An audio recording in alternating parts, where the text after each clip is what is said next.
everyone and welcome to my YouTube channel StudyWithShuvo. Today I am here with another new topic, and today's topic is subject-verb agreement. Be it ICSE or CBSE, we all have to study this chapter, subject-verb agreement. If you have got an exercise on tenses, an understanding of subject-verb agreement is quintessential for you. Without a proper understanding on subject-verb agreement, the knowledge of tenses is deemed to be incomplete. Now, today, let's start this new topic, subject-verb agreement. Now, the primary rule for this chapter is that a singular noun will take a singular verb, whereas a plural noun will take a plural verb. Let's write this down on the board.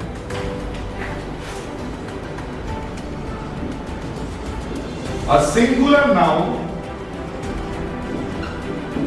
takes a singular verb, whereas a plural noun takes a plural verb. This is the primary rule or gospel for subject-verb agreement. Now, children, we all have a preconceived notion. Whenever we find that there is the suffix s added to any word, we immediately start thinking that it is a plural word. But no, today we will clarify this particular doubt of ours.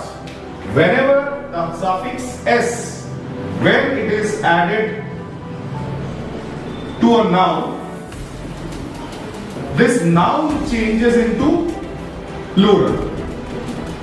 But when the suffix s, when it is added, or s or es, whenever it is added to a verb, the verb is changed into singular. This is the first change of mindset that we all must have. Without this knowledge, the understanding of subject-verb agreement will remain incomplete. Now let us also look at the number of auxiliary verbs that we have. Children, we all know that auxiliary verbs are of two kinds.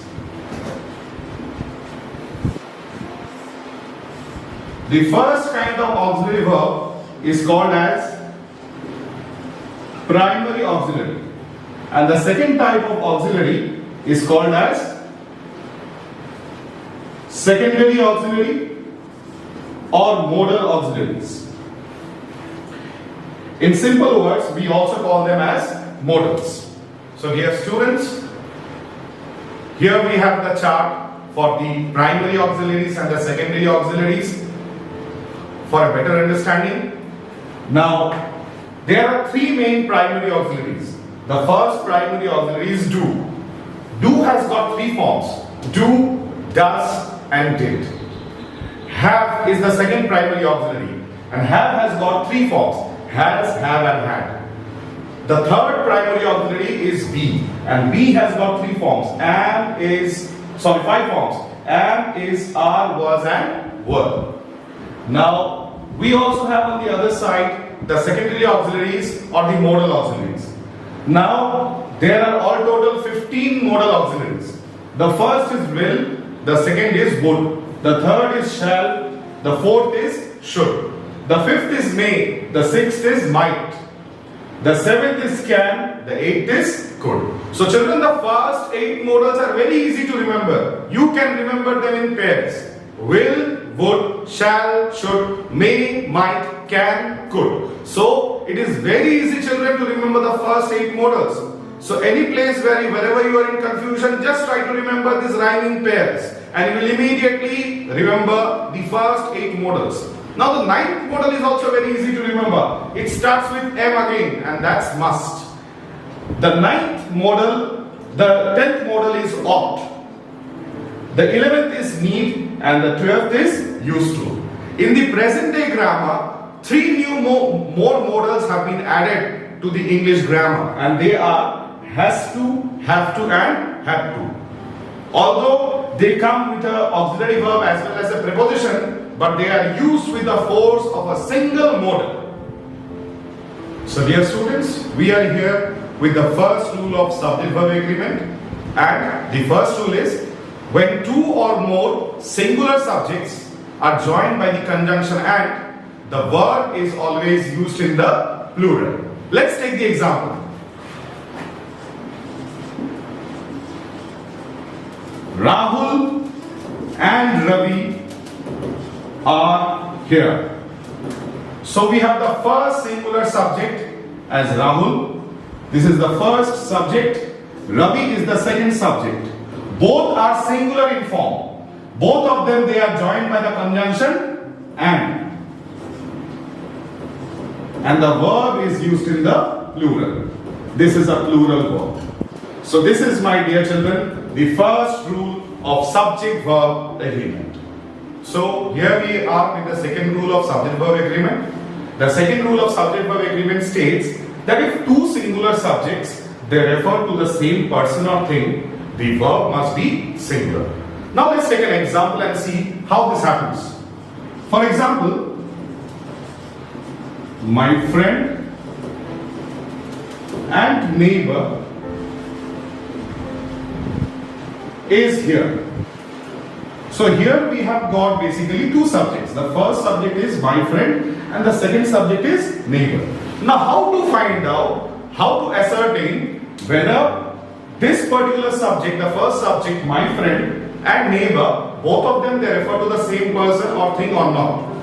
Now see children, this here we don't have any article. An article is absent. There is no article present. So the absence of an article in front of the second subject, that is a necessary proof to know that the person who is my friend is also my neighbor. So both these two subjects, they refer to the same person or thing. And that's why, my dear children, here we have the verb used as singular. We have used a singular verb. Now, if we have used immediately an article after the conjunction and, if we have used my friend and the neighbor dash here, then the answer would have been are. Because in that case, it would mean that a friend of mine and a different neighbor, both of them, they have come to my place. So the meaning would have changed. So this is how we can differentiate between two subjects referring to the same person and two subjects referring to two different persons. Now let's look at the third rule of subject-verb agreement. The third rule of subject-verb agreement states that if two singular subjects, they express one idea, the verb may be used in the singular. Let's take an example and see how this happens. For example, the horse and carriage has arrived. Now children, all of you see the first subject. The first subject is the horse and the second subject is carriage. Now we all know that a horse does not move without a carriage. Or you can also say it in the other way around, that a carriage would be useless without a horse. A horse and a carriage, they are a part of the same idea. So both these two subjects refer to one single idea. And therefore the verb is used in the singular. We have used a singular verb in this case. Okay, let's go ahead with the fourth rule of subject-verb agreement. If the subject is preceded by each or every, that means if before subjects we have words preceding them like each or every, the verb is usually singular. Children, we all know that words like each or every, they are a part of distributive adjectives, which comes under adjectives of number. So if these kinds of words are present before any subject, the verb is generally used in the singular. For example, every man,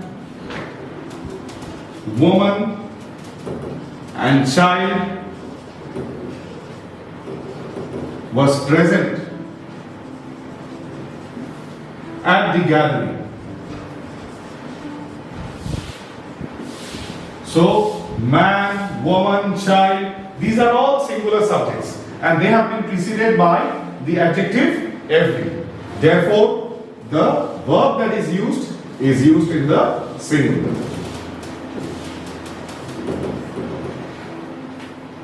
Let's move on with the next rule. The next rule is rule number 5. When two or more singular subjects, when they are connected by or, nor, neither nor, either or, they take a verb in the singular. For example, neither Rita nor Ram was prepared.